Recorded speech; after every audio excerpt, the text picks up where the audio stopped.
feels, dare I say it, it feels brand new.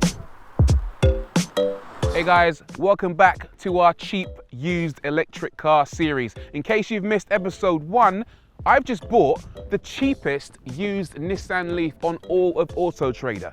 In fact, some people might say I've bought the cheapest proper used electric car on Autotrader, full stop. I looked at a couple of alternatives. I looked at the Mitsubishi i-MiEV, the Peugeot Ion, the Renault Zoe, but none of them quite fit the bill for me. So instead, I went with this lovely pearlescent white Nissan Leaf. I've been living with this car for a couple of weeks now, and I have opinions, and I'm gonna share it with you. So here's everything I love, and also everything I hate about my new Nissan Leaf. When I say I've been using this car, I genuinely have been using this car and not my V8 Mustang, which is a bit of a departure for me, but there you go. The first thing I want to talk about is the design, because it's quite a quirky looking car, isn't it? The first thing you notice, apart from the general shape, are these headlights. They are absolutely massive and a bit hideous, if you ask me. But apparently there is a reason behind this madness. The reason they're so enormous is because when they were testing this car originally in Japan, they realized that because it's electric, that there was a lot of wind noise coming from the wing mirrors. So they had to get the wind around the wing mirrors. And so these are actually wings. They deflect wind around the wing mirrors in order to reduce the amount of wind noise. So even though they're a bit ugly, they're actually very clever. The second thing I want to talk about is down here, the charge port. That's got good and bad. The bad is you can't actually open it with a key fob. Instead, you've got to go in the car and then walk around to it and then open it up, which is a bit of a faff really, but I do like this centrally mounted position of the charging port. What that means is that you can basically just sort of drive up to a charge point and not worry about what side of the charge point you're parked on.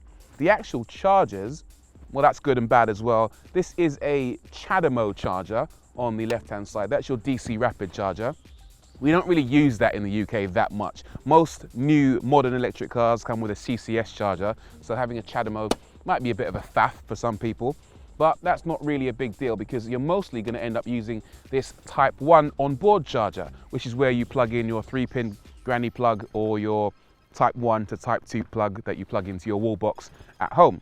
In terms of charging speeds, this big one will charge at a rate of around 50 kilowatts, so it'll charge the car in around an hour, and this little one will charge at a rate of 3.3 kilowatts, so it will charge somewhere around 10 hours overnight. Let me show you under the bonnet actually, because this is quite interesting. A lot of people don't really think about what's under the bonnet of an electric car unless they think about having a front trunk, but in this, you don't have a front trunk. What you have, bear with me, is a pretty normal looking engine bay, obviously though without an engine. So you got all your electrical components there, your motor, and also over here, a 12-volt battery pack. What is an electric car doing with a 12-volt battery pack when it's got a big old lithium-ion battery underneath? Well, actually, electric cars use the 12-volt battery in order to run the 12-volt systems, like your headlights, your wipers, etc. And it's that battery pack that enables the car to start. So without that, this car won't run. And yes, incidentally, you will need a normal petrol or diesel car to jumpstart your electric car if you run out of battery power. Ironic, isn't it? Right, let's look at the rest of this car's design. One thing I really like about the Nissan Leaf is that it's a proper size. It's about the size of a Ford Focus. So I've actually done the school run in this car. I've taken the kids to school in the Nissan Leaf and they fit absolutely fine. And all their stuff fits fine as well. In terms of the general design though, I love this little section here, this little quarter panel up here, which helps you see out the car. It's got some rims. They're not the greatest rims in the world, but it's got rims. It's got front door, rear door. One thing I don't like is this rear section, which looks absolutely horrendous. Why is this so big? You've got so much kind of wheel arch to wheel ratio here, and it gets on my nerves a little bit, but there you go. Nissan might argue they did this kind of shape in order to make it as aerodynamically efficient as possible, but the Leaf is only 0.29 in terms of its drag coefficient, so it's not the best in the world, Why does it look like it's been like caved in at the back? Surely they could have done a better design than that. One thing I will say though is that the boot is a pretty decent size. I think it's a 370 litre boot, which is about the same size as you'd get in a Ford Focus, for example. So there's plenty of room in there for all your bits and bobs. It's a very practical car. I don't think I have anything else negative to say about the Nissan Leaf in terms of its physical design. I think it's a good all-round car. I think it's arguably stood the test of time quite well as well, because when this car was first released, it was the embodiment of everything you'd hate from an EV. It was this kind of purpose-built from the ground up electric car that so many people hated, including me a bit. It was expensive, £30,000, but now it's $4.5 grand. It didn't have any charging infrastructure, but now it does. People said the batteries wouldn't last, but it's still running. It's still here, and it's mine. And I quite like it. Right, now we're on the road in my new old Leaf. Let me show you some of the pros and cons in here. I actually really like this interior.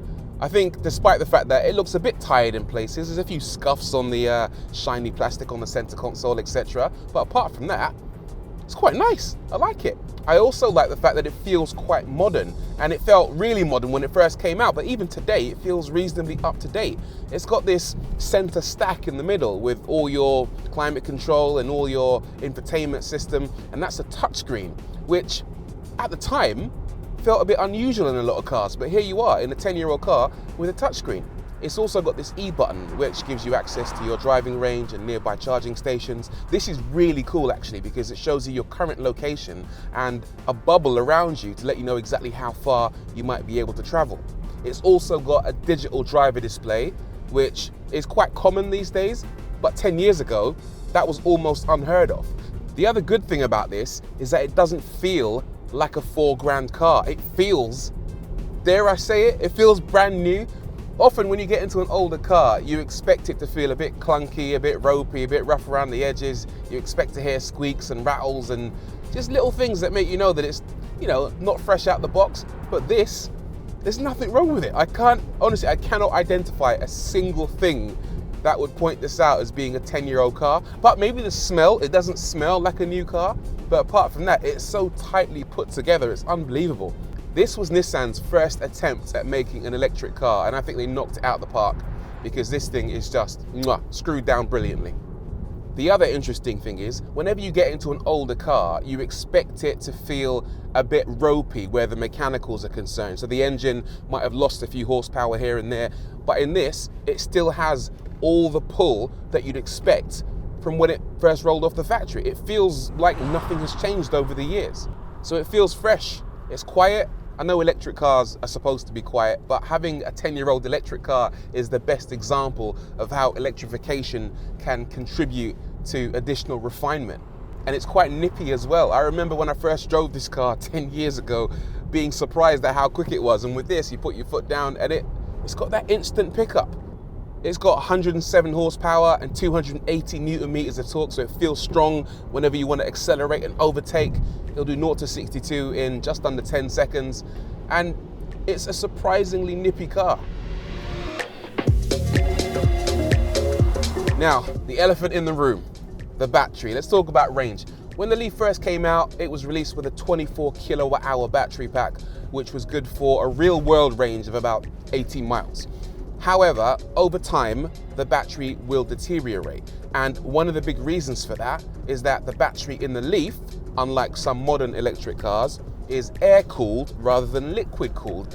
And that means it isn't able to regulate its temperature as effectively as a modern electric car. And that means that the battery will deteriorate.